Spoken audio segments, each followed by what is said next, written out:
today is a how to do stuff webinar. I gave it a fancy name, parallel processing and server-side automation.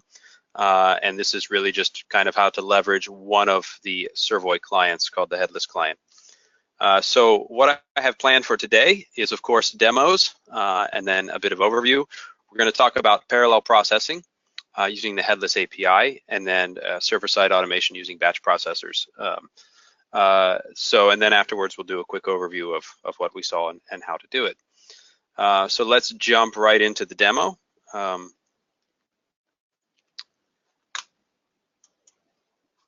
So the first scenario I want to give is when you're doing something in a client and you want to run some process.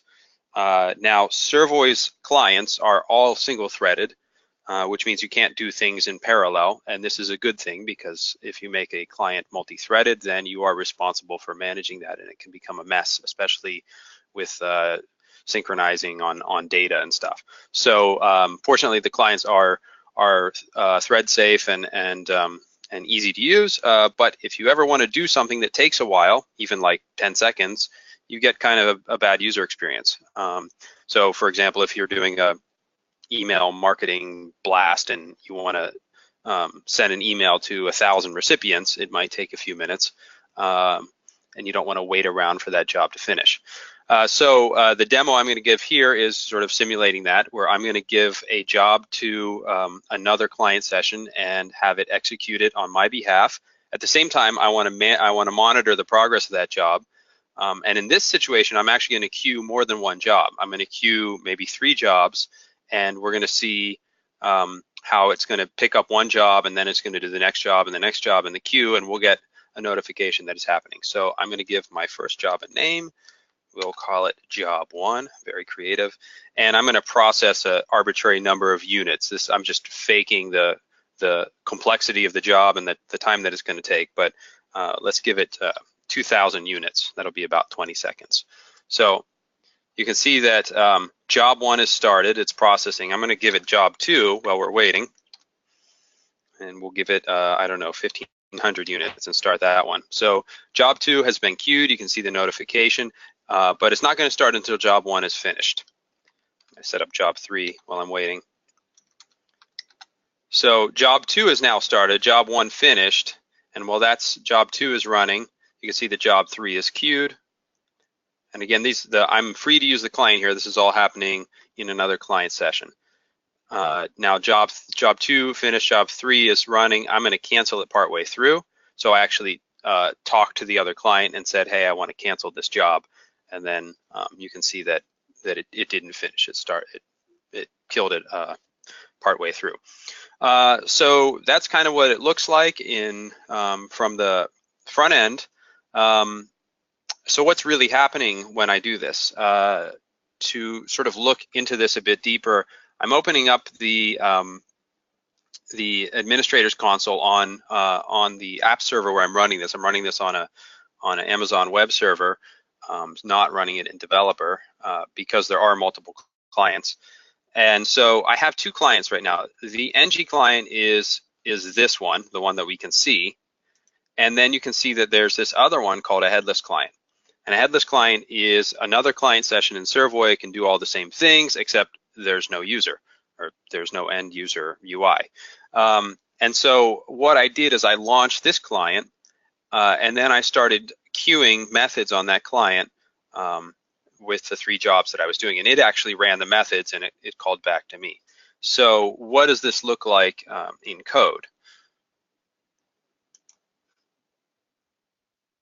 I have wrong one open. I have a form here called job queuing, and this is where I set stuff up. I took some form variables for the job name, the units, and then I started a job. So if we look into the methods here, the place where we really jump off at is getting the headless client. I have a method here, get client, and this is, let me make some room. This is where we get started. So there is in our list of plugins the headless client plugin, and what I can do is I can create or get a reference to a client. In this case, I give it a unique ID. This is the ID I gave it. I tell it what solution to open, and then you can pass in some stuff like login credentials if it's secured, and also startup arguments. But in this case, it's not secured. There are no startup arguments. I'm just saying, hey, open this. It's actually the same example that I'm running locally, but I'm going to do different stuff with it remotely. So I say, open the solution example headless client in a new client session with the ID com.servoy.jobrunner. And then it returns to me a JS client object. That's what this is. If you want to know where this is in the Solution Explorer, it's headless client, get or create client, weird bug in developer there. And then it returns this object JS client, and then you can do cool things like queue a method. I'm going to stop clicking there. Get a data provider value, set a data provider value, and shut it down. So once I got my client, let me go back to where I had called it. Then I printed out a little notification using Toaster that the name job had been queued. I cleared my form variables, and I'm ready to go. So it was this method here, queue method, where I told it to run this named method, and I passed in the arguments, which was the job name and the number of units to complete. The last bit of it was the callback, the on job complete. So this last argument is a method that's going to get called when the job is done, and it's going to pass back an event with whatever you returned out of the method that you had called.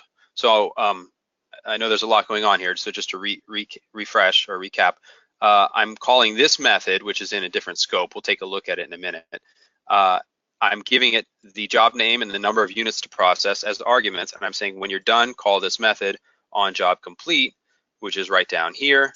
And you can see that it returns an event, a JS event, and there's actually a bit of extra data in the event.data, which can be any arbitrary information that's attached to any JS event.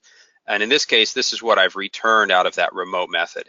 And it's a little bit of information about the job, the name of the job, the number of units that were processed, and if it was canceled.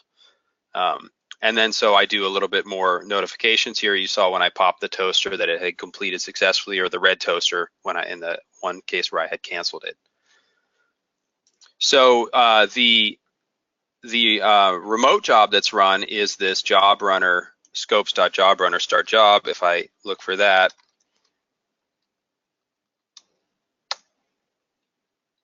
this is where I had passed in. Now this method runs in the other client session, and it's given these arguments. This is where I had passed in the job name and the number of units to process. All it does is it runs a while loop, and it sleeps for 10 milliseconds until the total number of units are processed. So I'm simulating, sending a batch of emails, or doing a bulk a record update, or polling an FTP server to download a file and import some records, something like that. Almost every customer I work with encounters some sort of automation or parallel processing, like the use case I just described, and this is how it's done. Finally, we return the information. This is what I had pulled into that event, in the on callback event. So once this job is complete, then this gets passed into that callback, and then I got to handle it and give the notification. So that's sort of how it goes from start to finish. Now there's one thing that I haven't explained yet, and that was that nice progress bar. How did I know that the progress was, X number of units processed throughout the time the job was running? And this goes back to what's happening in the client. So one thing I did on when the form first was shown was I call this method init progress update. And I used the scheduler plugin. So this is another plugin. So far we've used the headless client plugin to queue the job and get a callback when it's done. Down in the end user client session, I've also used the scheduler plugin, and I'm saying I want to add a job to this client session that every 250 milliseconds in this case, I'm going to run a method. So you give it a job name, you give it a start time. In this case, I'm going to start immediately. You give it the method to call, and we'll jump into that method in a minute, and then you give it the interval. There's other ways to schedule jobs. Remember that this client session is still single threaded, so it'll call this and it'll use the thread every time it's called, but it's just a quick update of status, in this case running 4 times a second. If we look at the method that's running now, this is where we can use one more method from the headless API, and that's to go to the remote session and find out something about what's happening there. In this case, we're calling get data provider value. So I had stored those arguments, those initial arguments, in variables in the scope, job name, units processed, and total units. And so as it's looping, it's updating those. Now back in the client, as I'm looping, or as I'm running this on a schedule, I'm going to just ask what are the values. And as this stuff updates, I'm updating. This is the wrong, it's the same thing. This is the wrong one. I got lost here. Sorry, that was the other form. That's the next session here. Same thing. I'm calling this, I was calling it every 500 milliseconds. And I'm calling get data provider value, job name, units processed, total units, and also if it was canceled. And I'm just doing stuff in the form. I'm saying whether or not the progress bar is visible, whether or not the cancel button is visible, and then the progress bars of values and stuff itself, I'm updating continually as the job's running. So I start the job, and then I also start a schedule task in the client to continually check the value of the remote session. So, and that can be whatever you want. In this case, I set up some form variables. It's a little bit complicated, so if you don't get it, you can ask some questions at the end of the webinar, and I'll try to explain it better. So that use case, if we go back here to the running client, this was one remote client session that was where I'm able to sort of parallel process something while I continue working in my regular client session. The next use case that I wanted to go through was, this is nice. Let me kill this and reload it. I've done something to break my client session.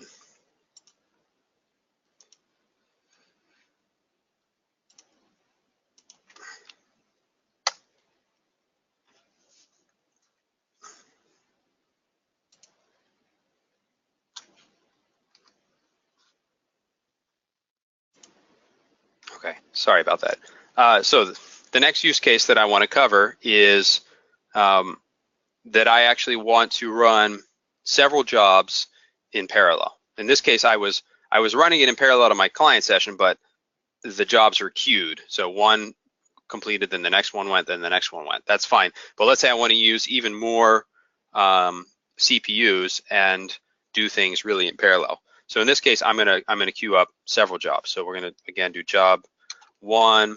Let's do 2,500 units. We'll start that one. You can see that it's running. Job 2. Let's do 1,500 units. We're gonna start job 2. And job 3. We're gonna do 750 units. We'll start job 3. So you can see that I'm continually running that scheduled task, the same approach, and I'm asking the server, what's the status? So job 2 and job 3 just completed. Job 1 was the heaviest one, and finally it's completed. So this setup is a little bit different. It's based on all of the stuff I just showed you, but the only thing that I did differently, this time I'll open the right form, is this time, every time I'm getting my client, I'm creating the client new. Before I was calling get or create client. So, and I kept that ID. I made that client ID so that every time I asked for it, I was getting the same one. It was like my one client that's going to do all my processing for me, and I'm going to queue stuff on it. In this case, I'm going to create a new remote client, and I'm going to queue a job on it, And as soon as that job's done, basically I'm gonna close that client so that I have multiple. I can queue up or spawn off multiple clients to run things in parallel. So I use plugins.headlessClient create client, and when I get that back, if I go up to my start job method, I get the client. I also keep track of my jobs in a little form variable, an array that has some information. Then I call queue method. It's the same thing as before, and I give the little notification that the job was started, and then I clear out the form variables to be ready for the next input. So same as before, I scheduled a process to run. This was the 4 times a second one, and this is basically just iterating over the jobs, my little array that I created of the jobs that I've started, and I'm asking that headless client session. In this case, I need to know the ID because there were 3. So I had 3 jobs running in 3 remote clients. So I'm asking different clients, hey, what's the value of your status? And then the other one, what's the value of your status? And I'm just doing that continually down in the client. So this is how I'm able to check on those 3 running jobs. So same thing as before, but just a bit more complicated because I spawned 3 different clients. Okay, I have one final little demo. It's not really a demo, it kind of is, just to talk about what batch processors are, and then we'll do a quick overview and take questions.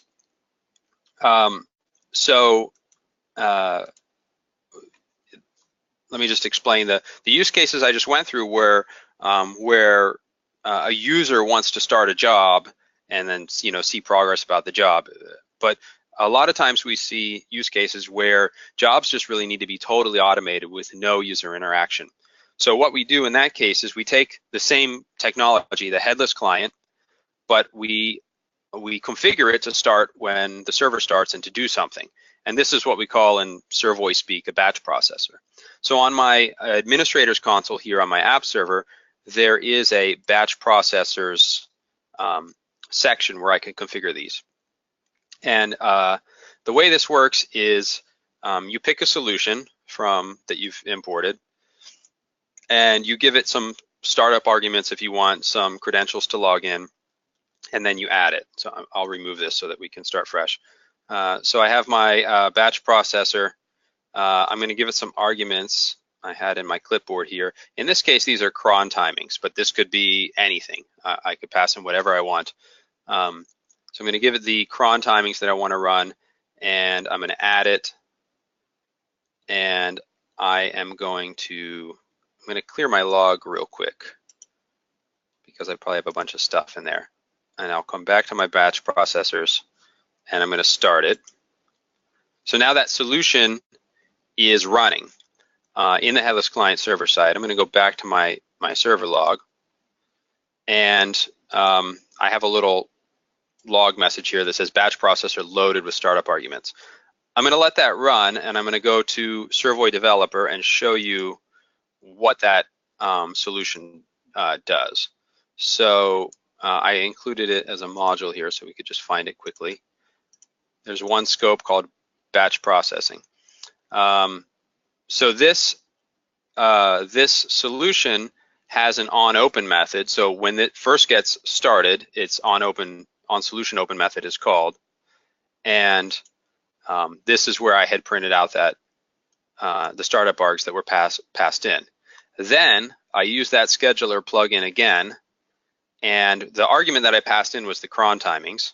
So I scheduled a job called my job. That's just an arbitrary name.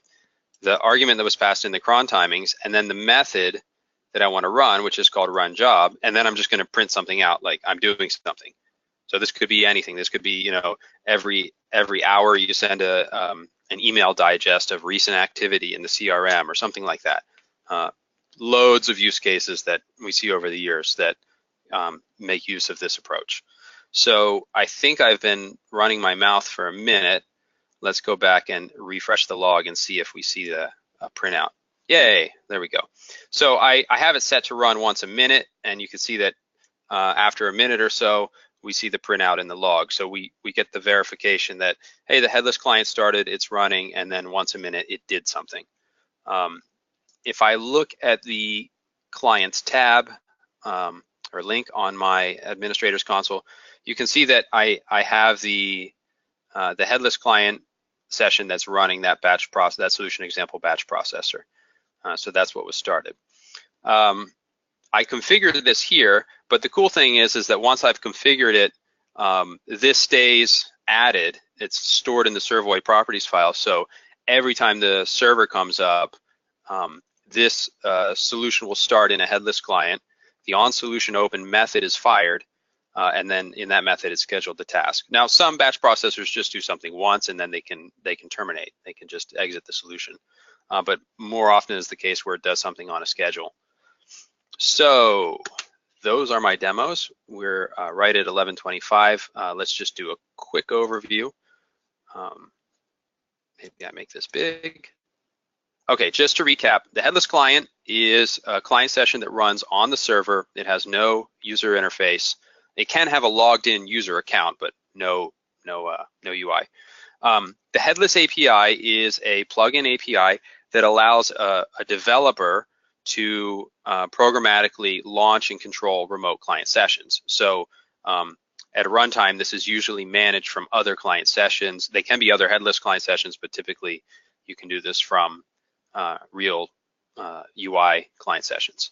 And so you can, the main power of the headless API is that you can queue methods on remote sessions, and you can receive callbacks, and you can monitor the status. Some use cases, remember that Servoy sessions are single threaded, so anything really that has a long running job where you don't want the UI to be blocked and waiting, you can offload. So it could be something as simple as a quick little batch update that takes 10 seconds, and you don't want the user to sit there and wait for, something to happen. So you could just, queue a job and let them go about their business and get a callback. But more real heavy things, job queuing, batch mailing, batch updates, all kinds of use cases. I'm sure you can imagine some. Then there's the other technology that we just looked at, which was the batch processor.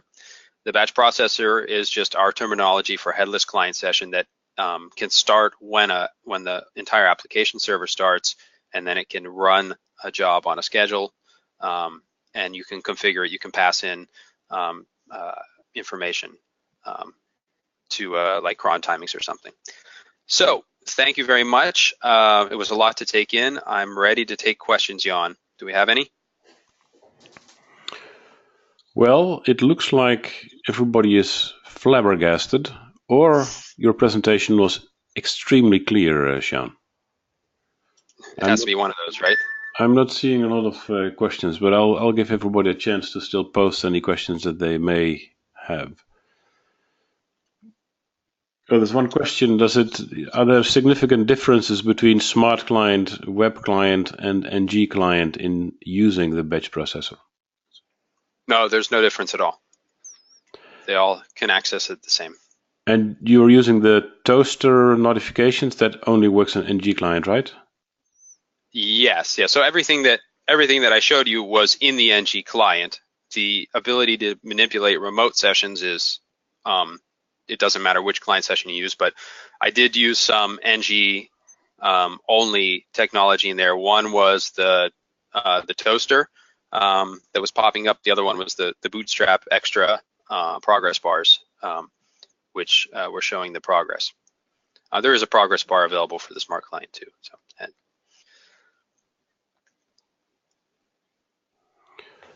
All right, and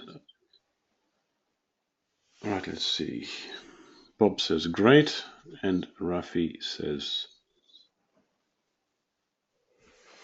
I've been using this for a year, says Rafi, after Sean taught me how. Yeah, I think we did it in a training. Okay, excellent. As well. Yeah, this has been around for years in the Servoy stack, but not everyone knows how to get started with it. So what I plan to do now, because I changed the topic late, I didn't get a chance to upload this, but this will be uploaded onto GitHub, and it will be available in the sample gallery.